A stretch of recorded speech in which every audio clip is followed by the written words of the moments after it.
Before leaving for his 51 BC proconsulship in Cilicia, which had been forced upon him by the Lex Pompeius de Provinces of 52 BC, Cicero was called on to prosecute two tribunes of the plebs who had just stepped down from office.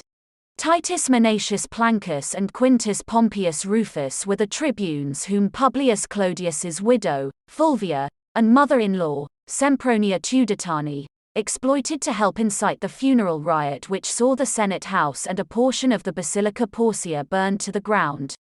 For their roles in the destruction of state property, Plancus and Rufus, who were protected from prosecution during their 52 BC terms, were afterwards found guilty and exiled by courts which had been tightly packed with conservatives by Pompeius Magnus. Accompanied by his brother, Quintus, Cicero arrived in Cilicia in the summer of 51 BC.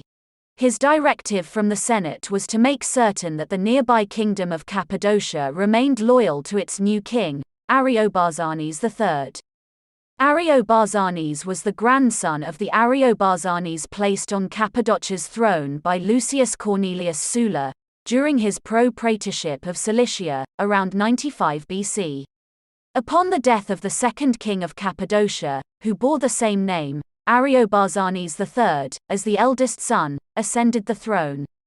His mother, however, preferred his younger brother, Ariarathes X, as king of Cappadocia.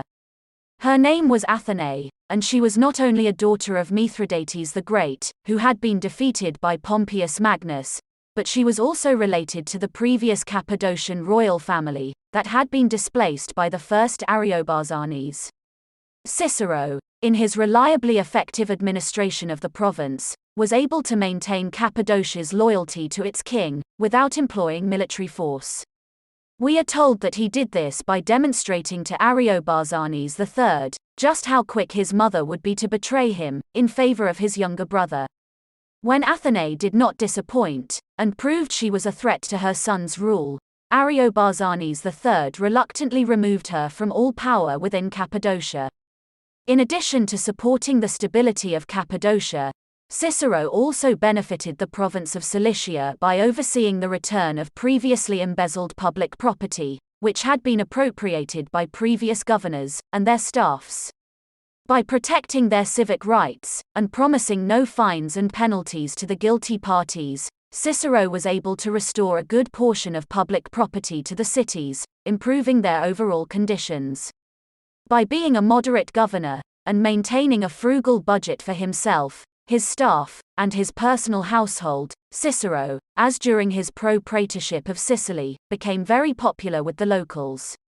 In the neighboring province of Syria, however, things were not running so smoothly. The death of Marcus Licinius Crassus, following the Battle of Carrhae in 53 BC, had done little to placate the Parthians, angered by Crassus's breaking of the Roman-Parthian treaty, negotiated by Lucius Cornelius Sulla, in the early 90s BC.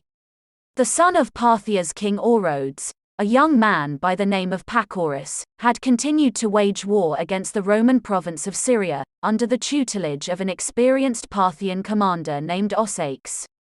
Pacorus led his forces across the Euphrates River, into Roman-Syria, where the Parthian army ravaged villages and towns.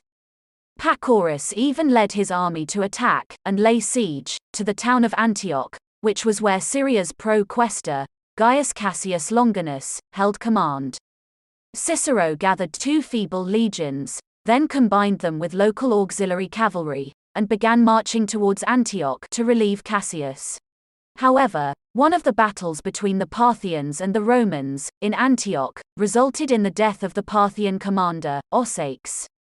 As a result, the young prince Pacorus, not confident he had enough experience to take Antioch, withdrew from the siege, and headed south to continue wreaking havoc on Syria's small towns and villages. Cassius deployed his troops, and shadowed the army of Pacorus, using hit-and-run guerrilla tactics to wear down the inexperienced youth.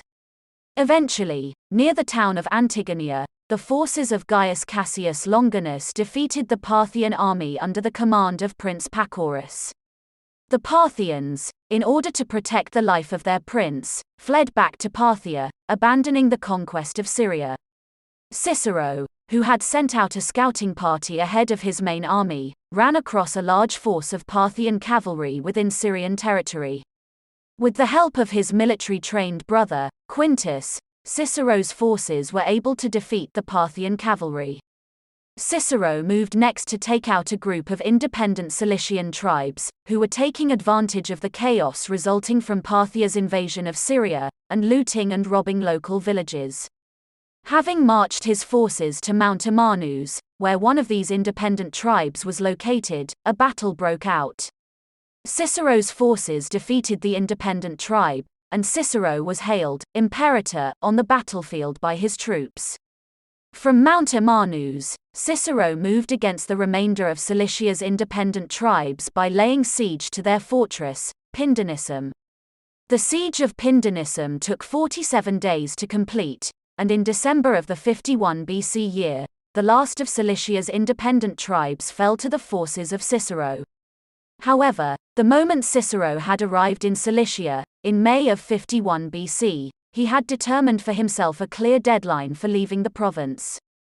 Because of the deteriorating politics in Rome between the Caesarians and Pompeians, it was obvious the governorship of Cilicia was likely to become a lengthy engagement, and Cicero did not plan to be stuck there. According to letters to one of his best friends, Titus Pomponius Atticus, as well as letters written to Marcus Caelius Rufus, Cicero intended to leave Cilicia by July 30 of the 50 BC year, requiring him to plan for a successor in the chain of command. Not just anyone could be left to govern a province for any length of time, and Cicero needed to carefully determine which of his legates should replace him. Cicero did not want to leave his brother, Quintus, in charge of Cilicia, for a number of reasons. First, Cicero was convinced his brother would not want the posting. Also, because Quintus was a military man, Cicero had no confidence that he would be an effective administrator, able to work well with the publicani and other businessmen. Cicero was also concerned that, should Quintus bungle any aspect of Cilicia's governorship, it would reflect poorly on his family's dignitas, something Cicero was not willing to sacrifice, even for his brother.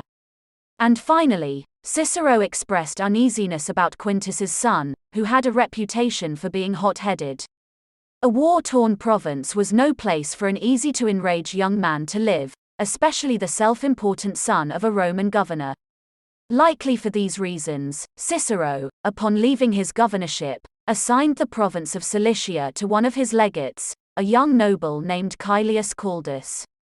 Although Caldus, who had joined Cicero at the last moment, did not come highly recommended by Cicero's friends, for Cicero's purposes, he was perfect.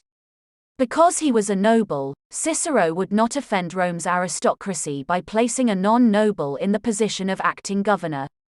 And, should Caldus blunder, Cicero's family would face no loss of dignitas. Departing from Cilicia on July 30 of the 50 BC year, Cicero made a stop at the island of Rhodes, where he visited his old teacher of oratory, Apollonius Molon.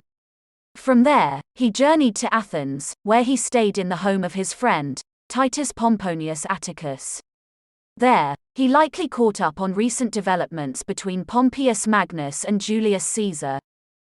Throughout the 50 BC year, the standoff between the Pompeians and the Caesarians had intensified, with each party trying to force the other to lay down arms. Despite the fact that Cicero sided with Pompeius, whom he deemed the Senate's protector, he revealed in one of his letters that the current political situation terrified him. Gaius Scribonius Curio had called for a Senate vote in regards to Caesar and Pompeius both disarming and stepping down from their commands. Of the senators, 370 had voted in favor of both generals disarming, with only 22 voting against. Yet Pompeius Magnus, despite styling himself as the Senate's defender, ignored the Senate's vote, stating he would not lay down arms unless Caesar did so first. By calling for the disarmament vote, Gaius Scribonius Curio had cleverly revealed that Pompeius Magnus was hypocritically flouting the Senate, even as he and the Boni accused Caesar of the same. If someone didn't step in between Caesar and Pompeius, leading the two men to common ground, civil war between the two factions was assured. And so, near the end of the 50 BC year, Cicero said goodbye to Atticus, and resumed his journey back to Rome, where he hoped to negotiate some type of agreement between Caesar and Pompeius, and thus, avoid another, bloody, civil war.